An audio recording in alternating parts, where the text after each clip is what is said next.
Saya punya komitmen untuk menyusun dan mengesahkan undang-undang aset karena kita ingin menarik semua kekayaan negara yang ditilep oleh para koruptor. Indah, Kan gitu. benar. Iya, waktu Indah, itu kan benar gitu. kalimatnya, ya. Setuju.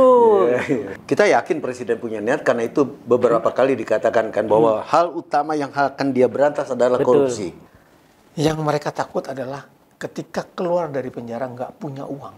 Itu mereka jauh lebih takut karena nggak ada harganya. Orang yang keluar dari penjara tidak punya uang itu nggak ada harganya. Nggak ada keren-kerennya lagi. Nggak ada keren. Orang yang nggak pernah masuk penjara nggak punya duit juga nggak keren juga.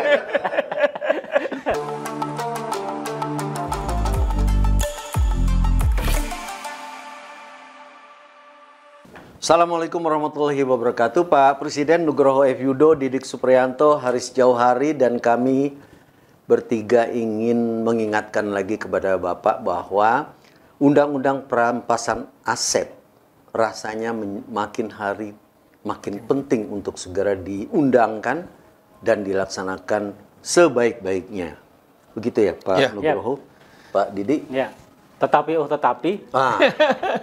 sampai sekarang Ini rancangan undang-undang yang lama. rancangan undang-undangnya juga nggak jelas nasibnya. Masih lempar-lemparan antara DPR dan pemerintah. Dulu kan ceritanya Jokowi kasih gula-gula soal ini kan.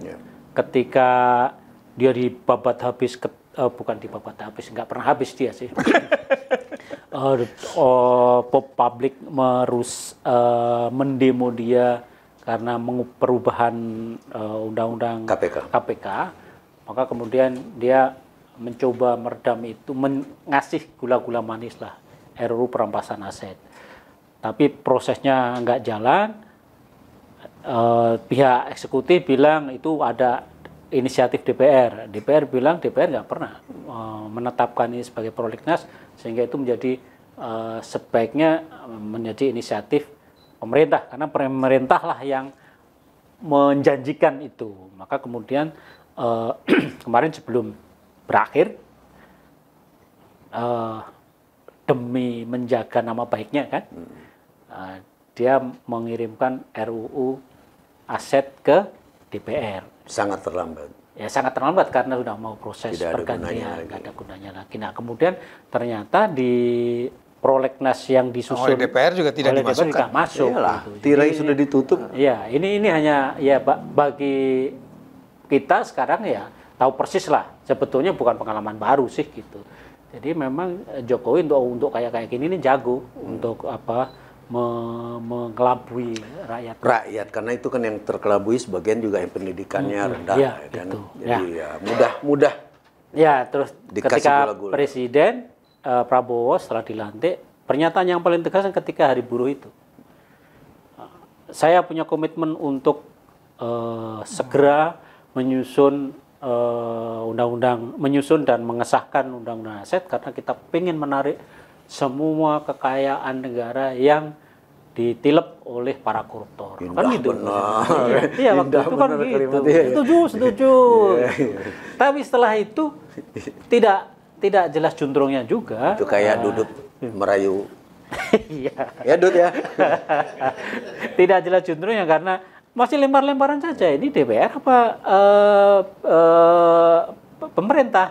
Terakhir kan Menteri Yusril, Menko Hukum ya, bilang itu wilayahnya DPR karena sudah DPR enggak, itu ada di Kami nggak ada nggak ada di kami prolegnas, rencanakan itu urusan masuk. pemerintah. Jadi sampai sekarang juga belum sehingga kita meragukan kesungguhan pemerintah Di masa sekarang. Oh, sekarang juga? Sekarang gitu. Artinya para menteri ini tidak bisa mengikuti komitmen presiden gitu. Jadi ya mungkin nanti kalau sepulang dari jalan-jalan atau dari mana ya kan? Ya ingatan lagi menteri-menterinya itu. Soal hubungan sama DPR itu bisa dimainkan kan, dong. Kan kalau kita lihat kecenderungan pimpinan DPR sekarang ini kan banyak dalam tanda petik mengintervensi urusan-urusan pemerintah kan. Terakhir kan soal Aceh kan, karena menterinya bingung, Kemendagrinya stuck nggak macam-macam, makanya wakil DPR Seolah-olah seperti membantu. Iya, datang ke presiden, menyelesaikan urusan itu. Dan saya pikir urusan undang-undang aset bisa dilakukan dengan cara itu. Lebih mudah. Ya lebih mudah. Kalau memang punya niat gitu. Masalahnya kan gitu. Kita yakin presiden punya niat karena itu beberapa kali dikatakan kan bahwa hal utama yang akan dia berantas adalah korupsi. Betul ya. Itu kan strong komitmen yang dia Belum sampaikan. lah, strong statement baru. Oh baru ya. Karena belum ada juga. Ya. Udah 6 bulan belum ada juga kasus Belum terlaksana. satu pun kasus korupsi yang mulai diadili nggak ada juga. Masih omon-omon. Omon-omon. Gini, rancangan undang korupsi ya, satu bisa terjadi karena memang orang sadar tentang potensi orang para politisi inilah, para politisi ini sadar akan potensinya Masuk bui. kalau mereka kena. Gitu kan. Tapi bisa juga terjadi karena banyak orang tidak paham sebenarnya undang-undang perampasan aset itu apa. Apalagi misalnya diajukan ke DPR yang baru. Sementara kita tahu di DPR yang sekarang ini banyak wajah-wajah baru yang mungkin juga belum begitu paham hukum. Jadi tentang apa itu sebenarnya rancangan undang-undang perampasan aset banyak yang tidak tahu. Undang-undang ini juga munculnya juga belum lama. Ya tahun 90-an lah ya. 19. Ketika sebenarnya dunia nih, semua pemerintah merasakan banget bahwa korupsi ini susah banget di-handle, susah banget diberantas, dan hukuman terhadap koruptor itu tidak menimbulkan efek jera. Bahkan sebenarnya bisa di-trace kalau kita lihat naskah akademisnya rancangan undang-undang ini, disebut bahwa misalnya di Itali, di mafia-mafia itu, para mafia itu tidak takut-takut kalau takut masuk penjara. Mereka bahkan secara terbuka perang di jalan itu nggak apa-apa. Karena kalau ketangkep paling dimasukin penjara. Mereka nggak takut dimasukin penjara. Ada jaminan. Yang mereka takut adalah ketika keluar dari penjara nggak punya uang. Itu mereka jauh lebih takut. Karena nggak ada harganya orang yang keluar dari penjara tidak punya uang itu nggak ada harganya. Nggak ada keren-kerennya lagi. Nggak ada keren. Orang yang nggak pernah masuk penjara nggak punya duit juga nggak keren juga. Jadi lalu memang jangan-jangan kalau mulai pikiran jangan memang satu-satunya hukuman yang bisa membuat efek jera adalah para koruptor itu dimiskinkan selain hukuman badan. Ya. Begitu dimiskinkan itu harapannya lalu efek jerahnya dapat. Ya. Satu. Yang kedua, rancangan undang-undang perampasan aset juga ini dibutuhkan untuk mengeksekusi hasil kejahatan yang oleh para pelakunya itu dilarikan keluar, disembunyikan, diputihkan. Jadi dan termasuk di Indonesia para koruptor di Indonesia itu udah semakin canggih. Korupsi hari ini, jadi teken sesuatu yang menghasilkan uang hari ini, besok uangnya udah di mana, di Cayman Island apa di luar. Nah, itu hanya bisa direbut, dirampas kalau kita punya dasar hukumnya. Dan dasar hukumnya itu adalah undang-undang perampasan aset. Kalau enggak itu termasuk ini, misalnya kalau ini kan banyak ini biasanya koruptor itu punya pacar banyak kan? Nah, kalau harta itu disimpan ke pacar-pacarnya itu juga bisa ya? Bisa. Kalau itu nggak koruptor juga banyak. Enggak, maksudnya kalau koruptor itu menyembunyikan. Dia nyindir siapa lagi? Gua nggak kesindir. Karena gua nggak punya uang, Ji. Jadi memang cara-cara koruptor itu biasanya menyembunyikan semuanya lewat duitnya disimpan atas nama keponakan lah, termasuk atas nama cewek-cewek gitu ya. Itu makanya sebenarnya undang-undang perampasan aset ini harus dilihat bersamaan dengan beberapa undang-undang lain di undang-undang undang-undang tentang pencucian uang, undang-undang tentang perampasan aset itu satu. Dan kita Indonesia sudah meratifikasi sebenarnya, sudah meratifikasi perjanjian internasional yang mengatur itu tentang pencucian uang, tentang perampasan aset, pemberantasan korupsi juga. Nah, cuman kan ratifikasi itu tidak punya arti kalau setelah diratifikasi kita tidak membuat undang-undangnya sesuai dengan sistem hukum kita. sistem hukum gitu. kita, karena ratifikasi itu tidak applicable, tidak bisa begitu saja diterapkan. Kita harus punya undang-undang yang menyesuaikan diri dengan ratifikasi. Ratifikasi itu sudah lama kita lakukan, tapi sampai sekarang undang-undangnya enggak juga. Jangankan undang-undangnya, rancangan undang-undangnya diajukan aja belum ke DPR. Salah satu yang penting dari perampasan adat ini kan mekanisme di mana kalau pelakunya proses hukumnya belum selesai, panjang nih. Jadi mulai dari tersangka, terdakwa, kemudian terpidana di PN1, terpidana di PN2, banding, kasasi. Ini kan lama itu. Nah, Pempan biasanya pengembalian itu nunggu inkrah. Nah, ini enggak. Oh, itu nggak inkrah. Ya. Pokoknya begitu jadi tersangka sudah bisa diambil gitu. Nah, ini nilai positifnya juga tentu saja gede. Jadi cepat. Nah, jadi cepat, dan kita bisa bayangkan kalau misalnya undang-undang ini benar-benar disahkan dan para penegak hukumnya istiqomah. Iya. Kita bisa mendapatkan banyak penghasilan. Pendapatan negara yang nilainya triliunan, nggak sekedar sekarang kan nilainya ratusan miliar ya dari berbagai macam kasus itu.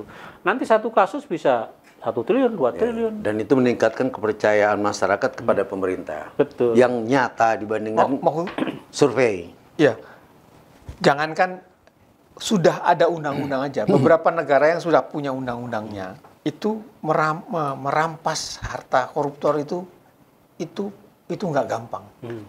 Yang pertama-tama susah adalah melacaknya. Kita beruntung punya negara-negara yang sekarang lebih kooperatif. Kayak misalnya Cayman Island, negara-negara yang dulu jadikan tempat pelarian koruptor, sekarang mereka mau membuka, bahkan mau membantu. Kalau misalnya di situ ada orang yang punya rekening ini, ada. Sebut Didi lah namanya. Ada. Dia bawa lari uang negara ini. Oke, kita kasih. Jadi sekarang ini negara-negara itu yang dulu melindungi para koruptor sekarang sudah surga para koruptor sudah mulai berkurang. Jadi ini persoalannya sekarang adalah itu pun tidak gampang. Karena memang koruptor itu kan juga pinter. Hartanya disembunyikan pakai nama siapa, di negara mana. Itu makanya ya gua nggak tahu namanya, sampai gue lupa tuh. Negara yang presidennya orang Jepang. Oh, Peru, presiden orang Jepang. Itu Jepang selalu nyolek dulu. Iya. Nggak, kalau gue nyolek doang. Kalau minta diajak masakan Jepang. Jadi itu siapa namanya itu, gue sampai lupa itu. Fujimori. Fujimori itu 6 tahun kepolisian dengan bantuan Interpol melacak hartanya. Dia mengkorupsi kalau nggak salah sekitar 5 miliar dolar. Yang sudah bisa dirampas itu tidak sampai 1/10-nya setelah 5 tahun kerja. Jadi maksud gue, ada undang-undangnya aja kita masih setengah mati. Sekarang kita undang-undangnya belum punya. Jadi di kita itu persoalan adalah goodwill dari pemerintah, dan itu tidak bisa diserahkan ke DPR, Ji. Karena lu bayangkan DPR ini kan orang-orang. Orang-orang ini merasa dia lagi membuat hukum untuk menjerat lehernya. Ini kan harus, ya kan? Bagaimana? Betul. Ya kan? Ya. Seuzon atau tidak itu kenyataan. Ya kan? Jadi bagaimana lu berharap undang-undang bisa jalan? Tapi kan DPR itu sebetulnya kan tergantung fraksi. Fraksi itu tergantung partai. Maka sebetulnya kita berharap Pak Presiden bertemulah dengan para pemimpin partai-partai ini kan. Ini saatnya lah Indonesia ini kita beresin lah. Masa ini mau terus-terusan sampai mana? Karena kan kalau pemimpin partainya tentu bukan orang-orang yang dalam tanda kutip rakus-rakus amat lah. Karena mereka kan mendirikan partai atau memimpin partai dengan ideologi juga lah, dengan idealisme yang cukup baik. Ya kalau dia sudah memimpin partai lama kan udah numpuk juga. Udah. Kita boleh aja membantah ya, seperti yang disebut sama Pak Jokowi, membantah bahwa kita negara paling paling korup. Paling korup di dunia, juara CR apa ya, itulah itu. Kita bisa aja membantah itu, bersilat lidah untuk mengingkari itu. Tapi itu udah jadi angka dunia. Semua negara di dunia udah tahu bahwa Indonesia itu memang korupsinya luar biasa, dan kita sendiri ngelihat kita ngelihat dan merasakan. Angka-angkanya itu lu gila di jam Luar biasa. 35 tahun Soeharto berkuasa, korupsinya begitu banyak, nggak ada apa-apanya dibanding korupsi sekarang. Iya, betul. Ya lu bayangkan aja satu pejabat Bisa yang triliunan. bukan teras amat di Kejaksaan Agung ya. Mahkamah Agung ya. Mahkamah Agung Kemudian ternyata ngumpulin duit. iya, dan duit kontan, Ji. Kalau gua jadi itu, gua ganti namanya hukum penjara, gua ganti. Nggak dimasukin penjara, masukin ke kebun binatang. Di bagian mana, Ji? Kucing apa singa? Kalau orang Betawi bilang, kita empanin kandang singa. Singanya sih kenyang, Ji. Jadi nggak digigit, cuma dijilat-jilat selama 20 tahun. Jadi matinya nanti mati stres. Pak Presiden, kami pada dasarnya percaya sekali bahwa Anda bukan seorang koruptor dan karena itu Anda adalah orang yang paling bersih, yang paling mungkin untuk memberantas korupsi. Sekarang semua ada di tangan Anda. Mungkin juga sejarah negeri ini tergantung juga pada momen tertentu yang bisa Anda ciptakan, antara lain memberantas korupsi sampai ke akar-akarnya di negeri ini. Itu harapan kami. Terima kasih. Wabillahi taufiq wal hidayah. Wassalamualaikum warahmatullahi wabarakatuh. Waalaikumsalam.